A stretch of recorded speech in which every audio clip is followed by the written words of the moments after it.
Keadaan mendung dan berawan menyambut ketibaan saya ketika mula-mula menjejakkan kaki di bandar Kyoto. Perjalanan dari Osaka ke bandar ini dengan menaiki tren berjalan lancar.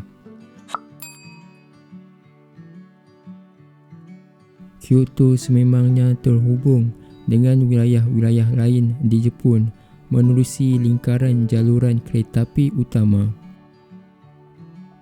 Pintu masuk utama ke bandar ini melalui jalan rel adalah melalui stesen Kyoto.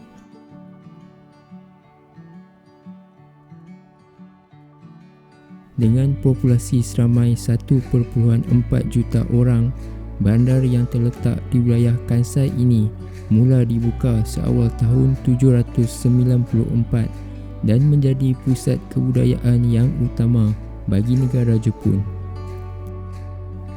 Persinggahan pertama saya adalah di Fushimi Inari Taisha, kompleks kuil penting bagi masyarakat tempatan yang terletak di kaki Gunung Inari, selatan Kyoto.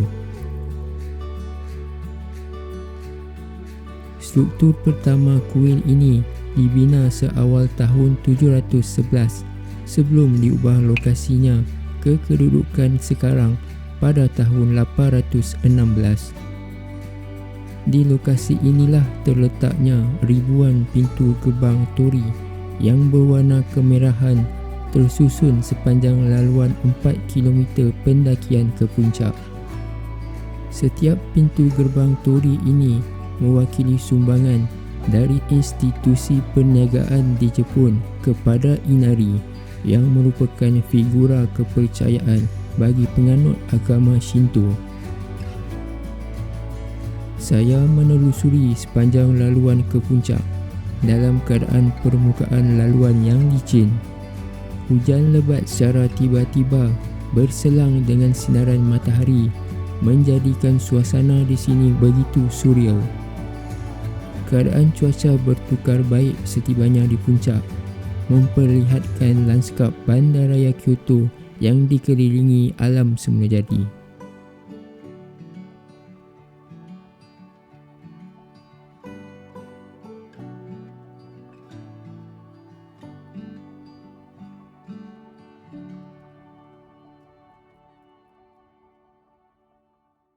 Waktu malam di Kyoto ternyata lebih santai berbanding bandaraya besar yang lain. Kedinginan malam musim luruh ini membawa saya ke lorong Pontocho berhampiran sungai Kamogawa yang disinari lampu tanglung. Lorong tersusun cantik dengan deretan restoran dan rumah agam tradisional Jepun ini begitu sinonim dengan kehadiran geisha dan maiko yang penuh misteri. Dalam tradisi kebudayaan Jepun, geisha dan maiko merupakan penghibur terlatih yang mempersembahkan seni tradisional Jepun kepada golongan kelas atasan. Di Kyoto sendiri, proses untuk menjadi geisha boleh memakan masa hingga 5 tahun berikutan standard latihan yang ketat. Lorong yang diasaskan pada tahun 1670 ini juga adalah tempat lahirnya kabuki, persembahan drama dan tarian klasik masyarakat Jepun yang menampilkan hiasan muka dan kostum menonjol.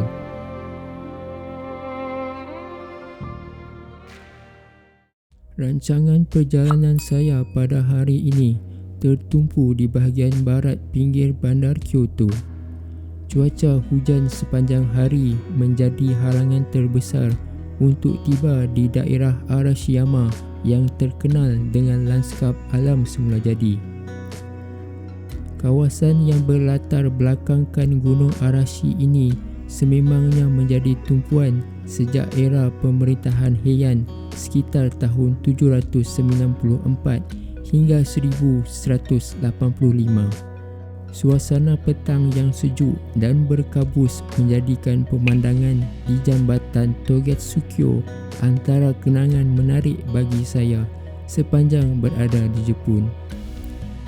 Tatkala hujan yang turun menjadi sedikit reda, saya menyeberangi jambatan ini, merentasi sungai untuk ke bahagian lebih dalam, melewati rumah tradisional dan monumen bersejarah masyarakat tempatan seawal abad ke-8.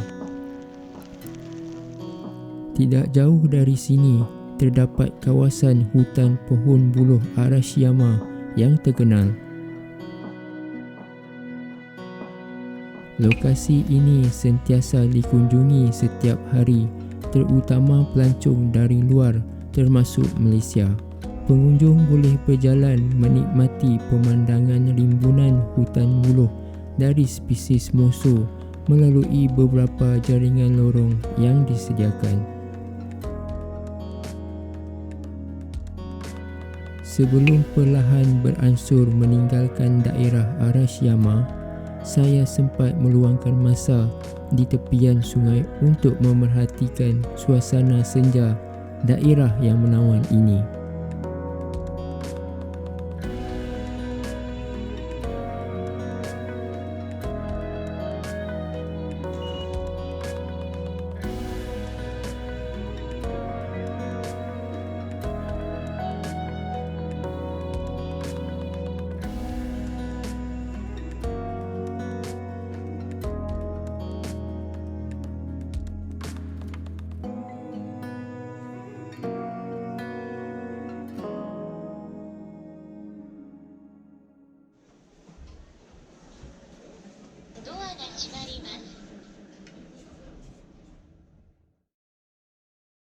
Kyoto mula memperlihatkan perubahan lanskap ketika beberapa hari terakhir saya di sini.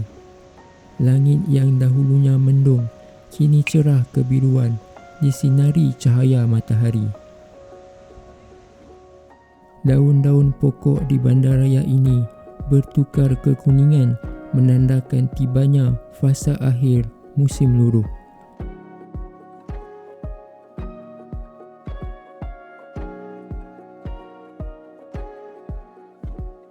Saya menghabiskan masa di sekitar Gion dan Taman Maruyama menikmati cuaca hangat setelah sepanjang minggu meneroka Kyoto dalam kedinginan hujan.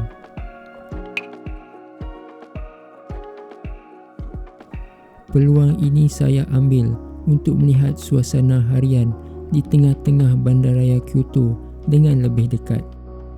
Cuaca yang semakin baik ini sememangnya merancakkan kembali pelbagai aktiviti masyarakat di sini. Dalam keayuan gadis berkimono dan pohon-pohon musim luruh Kyoto yang memukau, saya perlahan memalingkan wajah melangkah meninggalkan Kyoto untuk meneruskan perjalanan di negara matahari terbit ini.